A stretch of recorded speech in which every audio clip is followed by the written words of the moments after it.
Welcome to the Tech Egg. Don't get scrambled. Enjoy the video.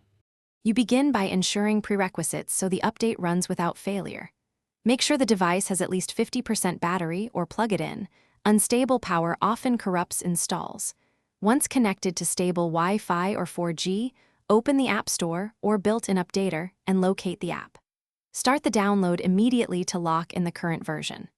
While downloading, keep other heavy network tasks paused so the file transfers quickly. This reduces chances of timeout and partial installs. Now you follow the core execution steps to install the latest version. When the updater requests permissions, grant only what the app needs. This prevents stalled installs. Watch the progress through download percent and extraction phases so you know where delays occur.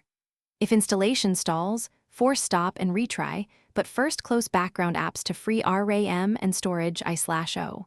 Once the installer applies patches, let it finish without interrupting. Interruptions create inconsistent state and can require reinstalling. To finish, validate the update by launching the app and exercising its main features. You want to confirm both how it behaves and why the update changed anything.